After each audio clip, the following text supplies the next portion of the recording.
धम्मचक्र प्रवर्तन दिनानिमित्त त्यांनी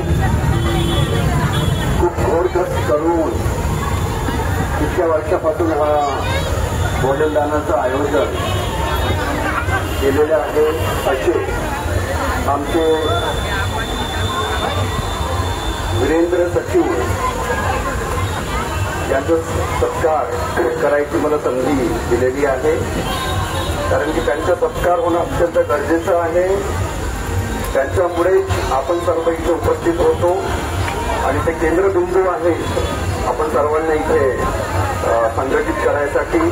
आणि इतके जे हजारो लोक येतात यांना भोजनदान त्यांच्या माध्यमातून त्यांच्या टीमच्या माध्यमातून जर सेवा मिळते तर हा खरोखरच एक खूपच पुण्याचं कार्य आहे.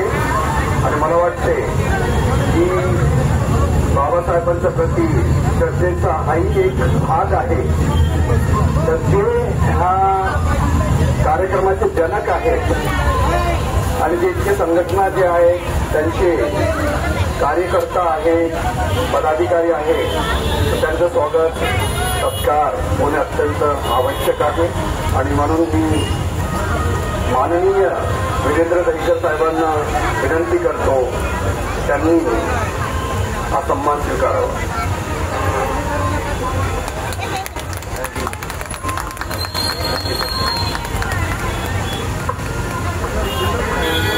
या प्रसंगी दोन शब्द बोलायचं मला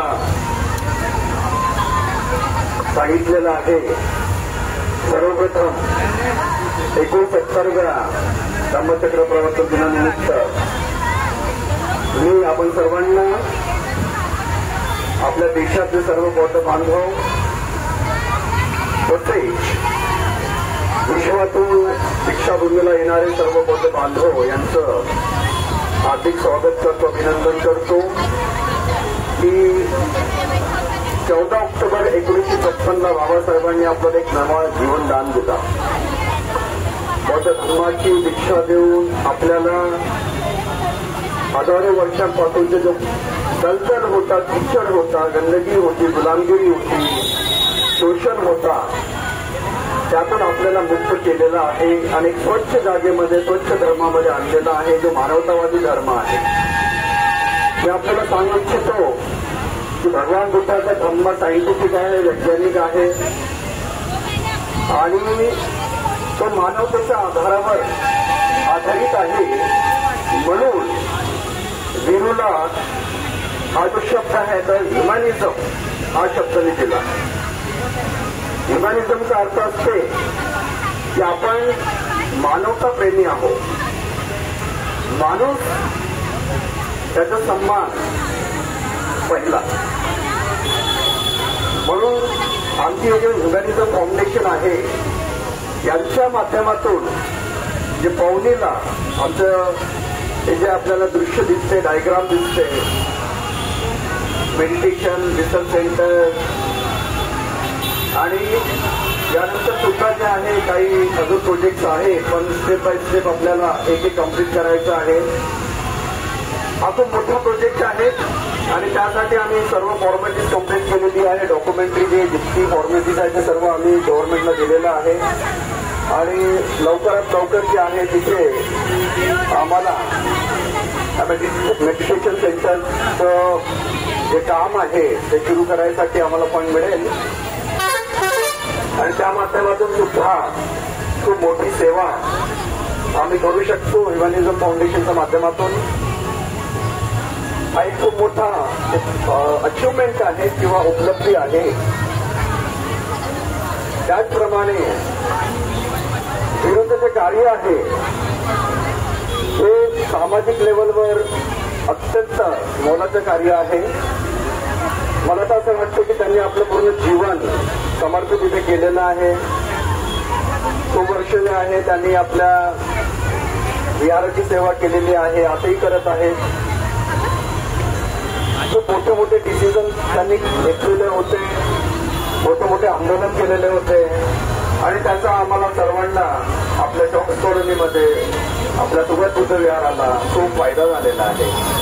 त्याचं मोलाचं कॉन्ट्रीब्युशन आम्ही विसरू शकत नाही आणि आजही जे आहे तो लक्ष देतो. बाकीचे दुसरे फाउंडेशन आहे त्यावरही त्याचं पूर्ण जे आहे नियंत्रण आहे आणि त्या माध्यमातून सुद्धा आपल्या समाजाची तो सेवा करतो. तर इथे इतक्या वर्षापासून इथे ट्रेडिशन आहे. 2019 पासून सुरुवात झालेली आमच्या फाउंडेशनची.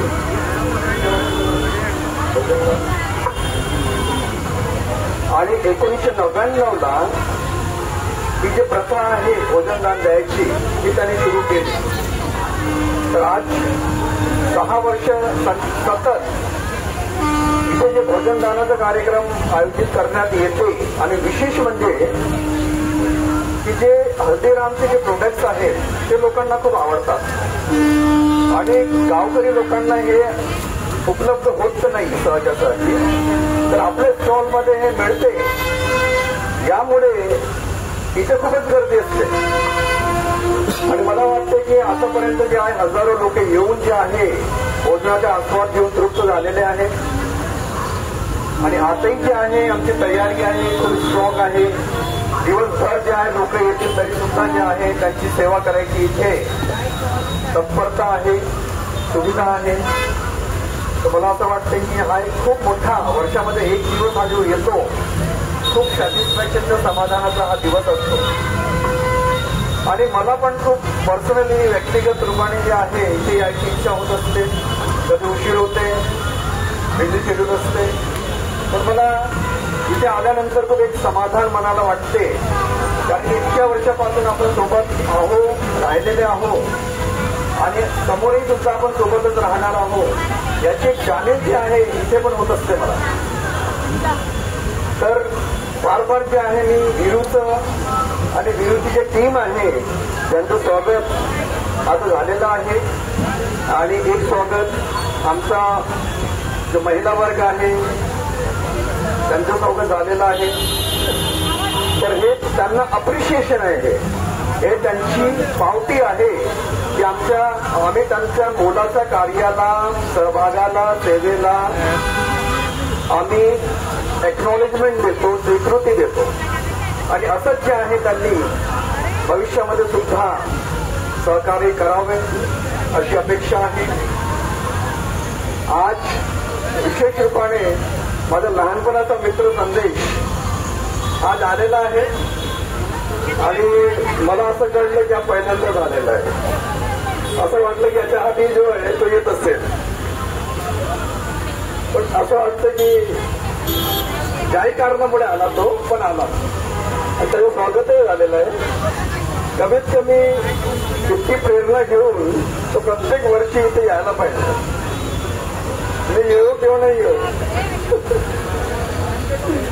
अशी अपेक्षा आहे की त्यांनी इथे आपलं योगदान करावं, सेवा करावी, सहकार्य करावं.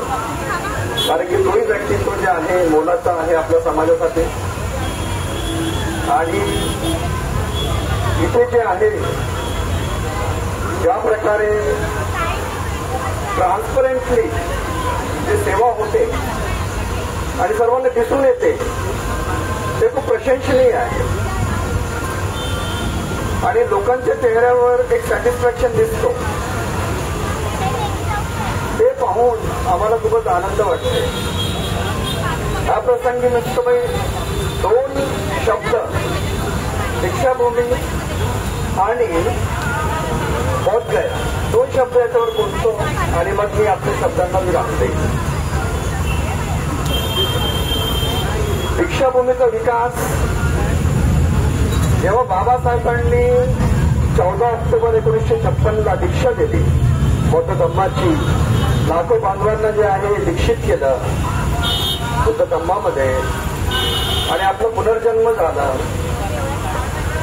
अशा पवित्र पावन दीक्षाभूमीची अवस्था, स्थिती, स्टॅटस, कंडिशन, स्टँडर्ड कसं असायला पाहिजे, वर्ल्ड लेवलचं असायला पाहिजे.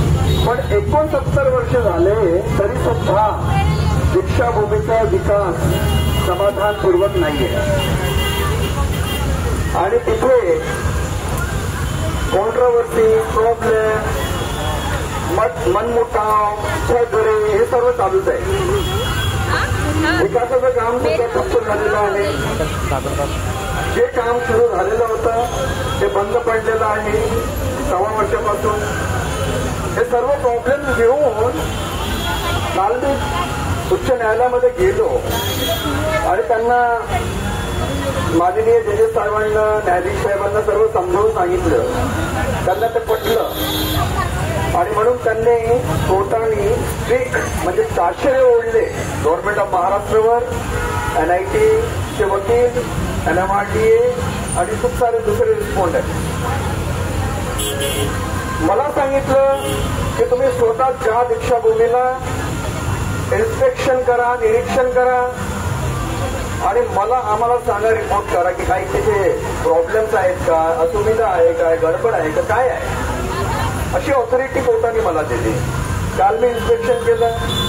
इन्स्पेक्शन केल्यानंतर असं वाटलं की काही काही जागा ज्या आहेत खरोखरच बरोबर नाहीये. त्याचे सर्व व्हिडिओज मी काढले, फोटोज काढले. सोमवारी केस ठेवलेली आहे. सोमवारी कोर्टाला मी सांगणार. आज कोर्टाने जी ऑथॉरिटी मला दिली, वॉरंट समितीला नाही दिली, मला दिली की हा जेन्युइनली जो आहे, जी सत्यता आहे तो सांगेल. तर दीक्षाभूमीचा विकास कसा व्हायचं, आता याच्यावर जे आहे तो फोकस आपल्याला करायचा आहे आणि मलाही करायचं आहे. आणि लवकरात लवकर ते काम सुरू करून आपले जे प्रोजेक्ट कंटिन्यू झाले पाहिजे आणि जो कन्स्ट्रक्शन आहे तिथे तो कंटिन्यू झाला पाहिजे.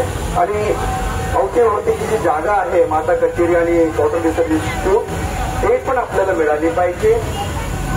हे सर्व जे आहे प्रॉब्लेम्स घेऊन मी कोर्टाकडे आहो आणि सोमवारी जे आहे, सोमवारी कोर्टाला मी पुन्हा कन्व्हिन्स करतो आणि हे सर्व शक्य पॉसिबल झालं पाहिजे असा प्रयत्न राहणार.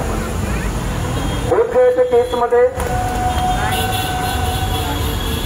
आम्ही 2-3 महिने खूप स्टडी केली, रिसर्च केला, खूप पुस्तके वाचले.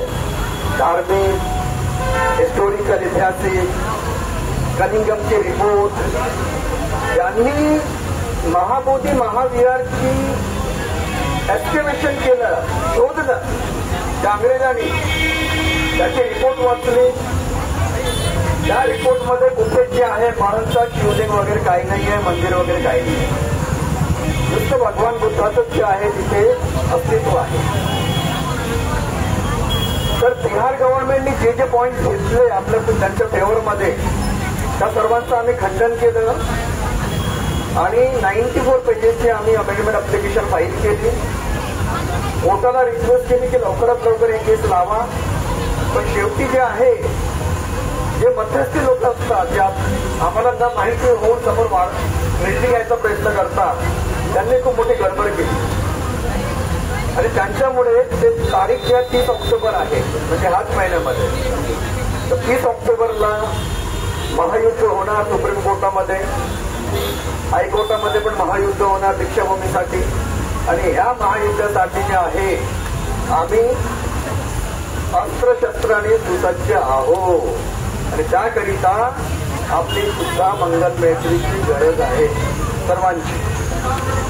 तर हे 2 विषय जागतिक आहेत, वर्ल्ड लेवलचे आहेत आणि हे जर झाले तर खरोखरच जे आहे येणाऱ्या जनरेशनला खूप आधार होईल असं आणि खूप फायदा होईल. इतके शब्द बोलून मी इथे थांबतो आणि पुन्हा एकदा सर्वांना शुभेच्छा देतो. नमो बुद्धाय. थँक्यू सर, खूप छान महत्वाची माहिती आम्हाला दिली. हे चॅनल अनिल वैद्य सरांचे चॅनल आहे. चॅनलचे नाव आहे अनिल वैद्य एक्स जज. यावर तुम्ही आधीचे व्हिडिओ पाहू शकतात. या चॅनलला सबस्क्राईब करा आणि शेअर करा, लाईक पण करा. या चॅनलवरून वैचारिक व्हिडिओ प्रसारित केले जातात. आतापर्यंत 200पेक्षा अधिक व्हिडिओ प्रसारित केले आहेत. आपणास वैचारिक मांडणी करायची असल्यास वैद्य सरांना व्हिडिओ पाठवा, आपला व्हिडिओ प्रसारित करतील. चॅनल सबस्क्राईब करा. थँक्यू.